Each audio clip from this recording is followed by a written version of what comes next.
Hi YouTube. Today we're going to talk about the differences in 1911s and Glock pistols.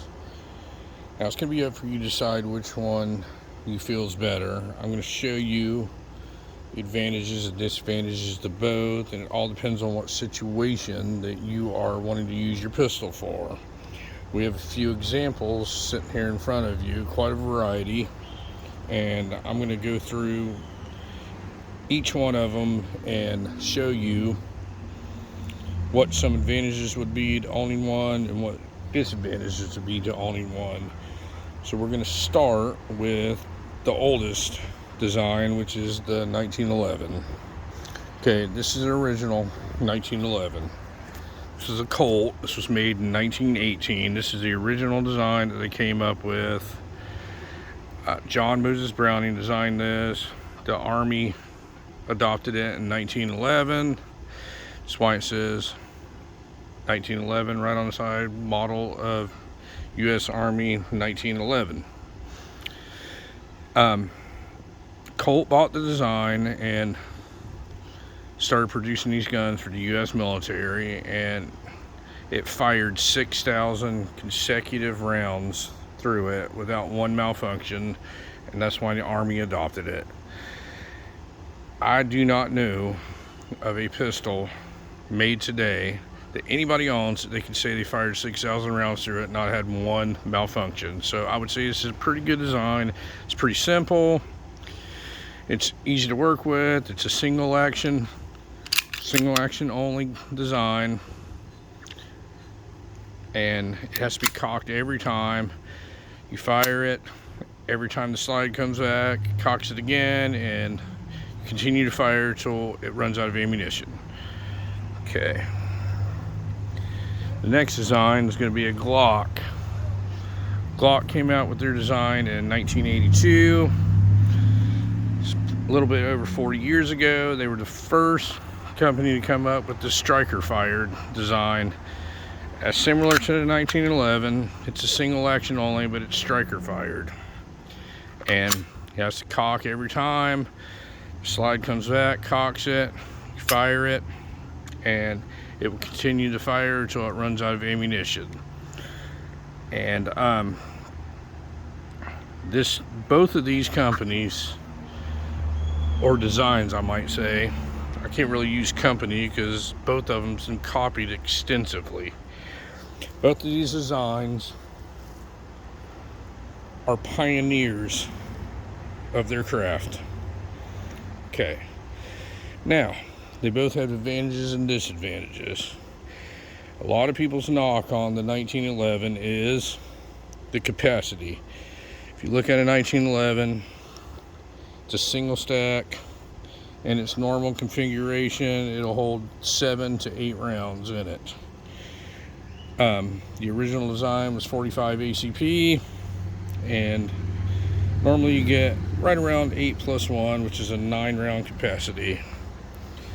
The Glock's original design was a 9mm. This happens to be the only 9mm I have out here. And this is actually the frame of the original Glock. The original Glock was a Model 17. It's a full-size frame. It held 17 rounds of 9mm and 1-inch chamber, essentially making it 18 rounds that held in it. Now both of these pistol designs are reliable. Both of them are. Now, depending on what circumstances, what's been done to them and all that, the reliability can suffer a little bit. Now, with the Glock, you can make the argument, if you're a Gucci Glocker, these things are easy to work with. I mean, there is so much aftermarket support with these things. There's nothing that you can't buy for a Glock. You can get extended slide safeties, slide stops, extended mag releases. You can get mag wells. You can get different barrels, different slides. I mean, different color stuff, different sights.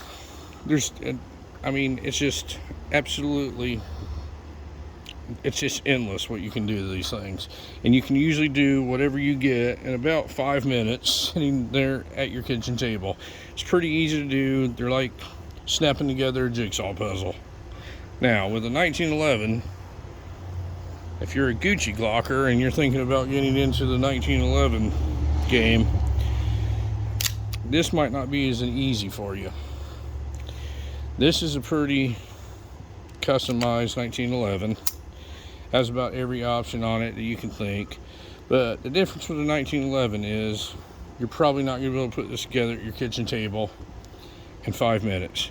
This is probably going to require somebody with a little skill. They make all parts for a 1911 the same way to do a Glock, but all these parts, all these safeties, slide stops, mag release, triggers, all this stuff, hammers, all this stuff, pretty much has to be hand fit to the gun.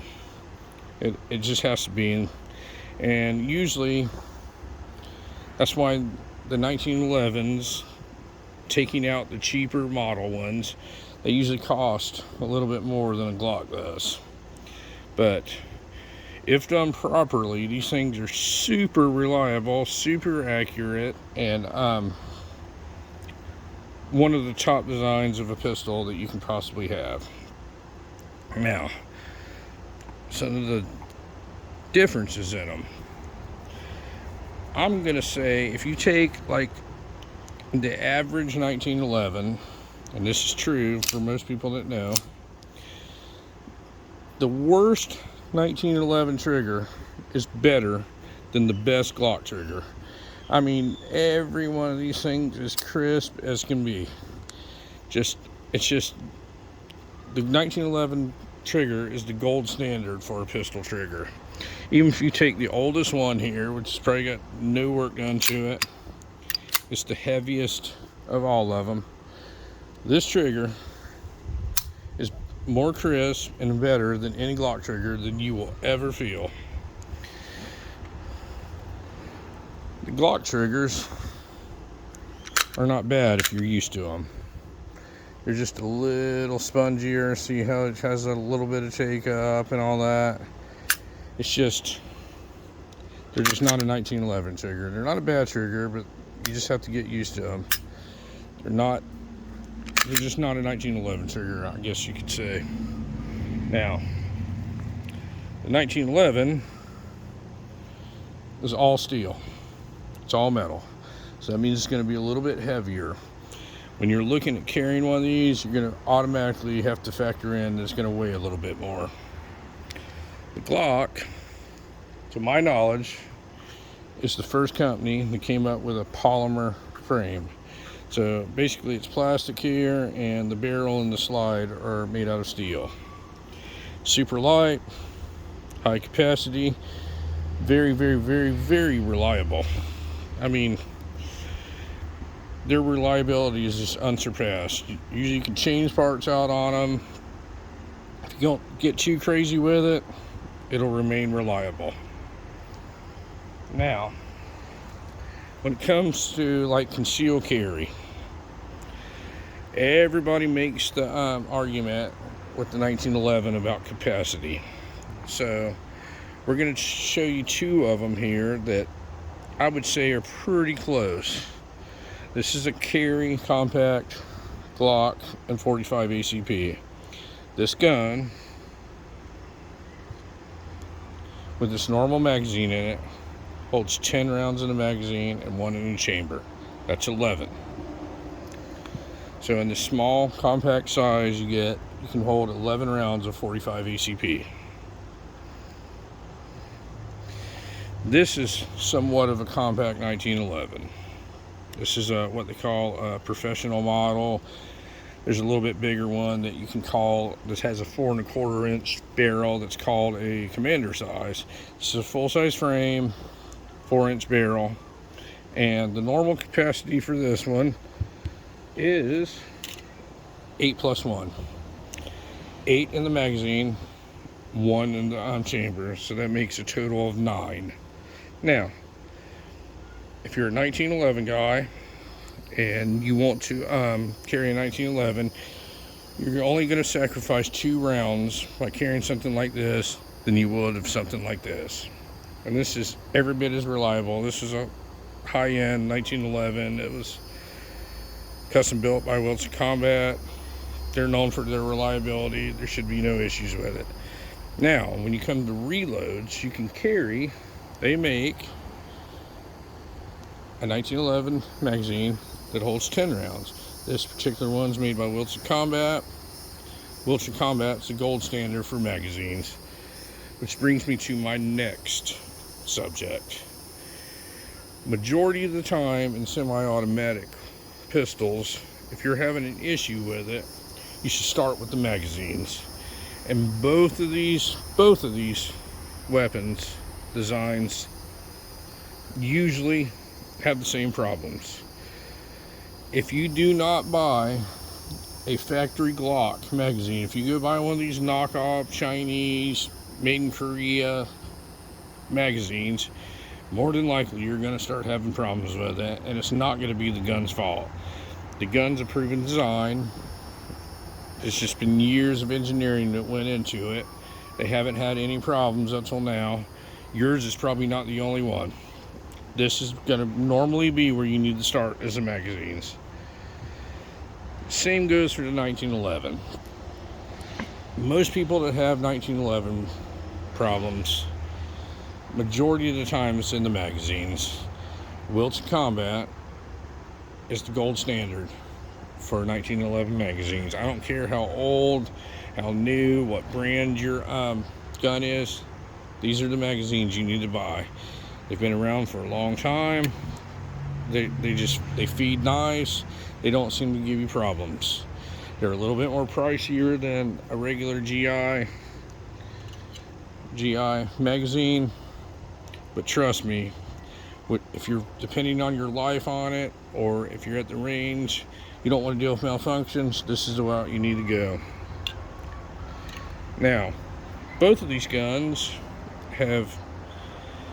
they've just been so duplicated by so many different companies.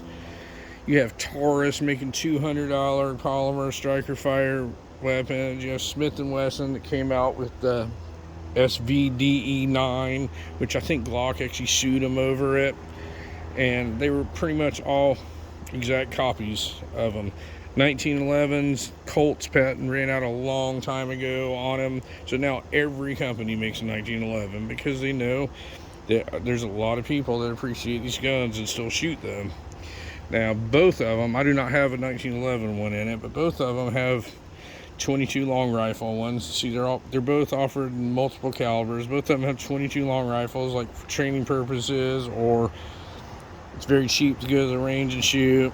This is a Glock 22 caliber one. It's the same exact size as the Glock 19, which is probably the most popular gun in the world. This gun is very unique because it has a polymer slide too. Just the bottom part is steel and the barrel steel. But pretty much this thing feels like a toy. But it is pretty reliable. There's a lot of problems with 22 long rifle semi-automatic weapons, but this one doesn't seem to be a problem. And I shoot the cheapest ammo. I shoot the golden bullets, the bucket of bullets, and it feeds it every time. You'll get your occasional hiccup here and there, but for the most part, this thing's pretty reliable. Now, for the Gucci Glockers, this is a Glock 19X. This is about the most Gucci Glock that I own. This was the only Glock that they manufactured that was a different color besides black. All the other Glocks that you see are different colors. Some other company took them and had them coated a different color, or the person had it done personally. To my knowledge, this is the only Glock that came in a different color. Even the case that it came in is this color. Kind of looks like peanut butter. But this is the one that they submitted to the military to try and get the military contract, which I'm very surprised they didn't get it. It was won over by Sig Sauer, and we'll go over that in another video one day. We'll compare the two, show the differences. But this gun Has a lanyard loop on the bottom of it because the military required it. The military submission ones actually had a manual safety on them because the military wanted a manual safety put on it. The civilian model, like I have right here, does not have a safety, an external safety on it. This thing comes with two 19 round magazines in 9mm. This is chambered 9mm. It's essentially a 17 round magazine, and it has a +2 extension on the bottom of it, and it comes with one flush mount 17 round magazine. So you get a lot of firepower in it, but you need a lot of firepower when you're using 9mm. 9mm is not a 45. Okay, when it comes to safeties, a 1911 has a variety of safeties on them. It has thumb safety, and it has grip safety. So if I'm carrying this thing, the correct way to carry this thing is just how I have it right here in my hand. It's called cocked and locked. So you have one in the chamber, it's cocked, and the thumb safety on. So if somebody was to grab this thing out of your holster and they go to pull the trigger, it will not go off. If I take the safety off and I'm going to pull the trigger, it will not go off. I can't make it go off. In order for this gun to fire, when you draw it, you have to release the safety, and you have to have your hand on this grip safety. That's the only way it'll go off. So it's kind of like a double safety thing. People freak out that see people carrying these things around with the hammer cocked back, and I don't understand why. It just freaks them out when they look at it in the cocked and locked position. Difference in this and a Glock is you can't see that the Glock's cocked. This one you can. Now, the freaking out thing. This gun's cocked. It doesn't look any different. That's why people don't freak out. They're just not educated. If you want to get down to the brass tacks, this gun's probably not quite as safe as a 1911 because it has no external safeties on it. It does have internal safeties. If it's dropped, it's not going to go off. It has this little thing here on the trigger that has to be depressed for it to go off. But other than that, there's no other safeties on this thing. Nothing. If somebody grabs this thing, pulls the trigger, it's going off. That's just the bottom line. So all the people that freak out about the 1911s carrying around cocked and locked, think about it next time. How safe is a Glock? They are safe. Please don't take my words wrong and say that I don't think these are safe guns. I'm just telling you that neither one of them is more safe than the other one. You just have to know what you're looking at. Now, they're both iconic. You got 40 plus years of proven experience here, and you got 110 plus years of experience here. If either one of them were bad designs, they wouldn't be so copied right now. You've got every gun manufacturer copying both of these things. You have every John Q. Public sitting at his kitchen table trying to build these things. Either one of them. These are a lot easier to do. People buy frames and different slides and put them together. These are a little bit more difficult. And I did do one, and it was one of the hardest things I ever took on. One of the hardest projects I ever took on. I'll probably never do another one. But I just want y'all to see that both of these iconic designs are both still relevant. It all depends on what situation you want to put yourself into. The 1911s with a skilled shooter tend to be a little bit more accurate than the Glock because they're put together tighter. They're just a lot more precise. There's a lot more hand fitting involved in them and everything. The Glocks, there's not really a problem with them. The average shooter is not going to tell the difference in the two. Trust me when I tell you this. I know I'm not good enough at the shooting range to tell the difference in a 1911 and a Glock. I can tell you that the triggers feels better in these. That's just my personal opinion. And these are a lot easier to work on if you want to accessorize them. Now, I'm not trying to offend anybody when I talk about the Gucci Glocker club out there, but I mean, it's just a fact. They're like ARs. Anybody can grab a bunch of parts and throw it together, and more than likely in this design it's going to work. This one, you're going to have to take a little bit more time and effort, and that's where most people are going to throw in the towel. They're just not going to put in the effort. Everybody wants instant gratification. Nobody wants to work for anything, and that's one of the problems with the world today. This world right here, you're going to have to work a little bit for it, whether you buy it or whether you build it. You have to pay a little bit more to buy one, and if you want to put one together yourself, you're going to have to work a lot more. These are a lot more affordable, and pretty much anybody can put one together. Pretty much anybody. You don't have to have a lot of experience. If you can follow the directions, if you can watch YouTube, you can be a Glock builder. This is going to require a little bit of skill, and unfortunately people don't want to do that these days. But anyway, ladies and gentlemen, I just want to show you the differences. There's two very, very, very iconic designs here. Nothing wrong with either one of them. They're both great designs. They wouldn't be around as long as they were if they weren't great designs.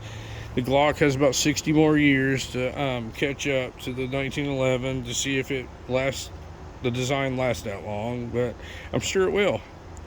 But if you have any questions on either one of these two designs, I'm pretty familiar with both. I'm not an expert on any of them.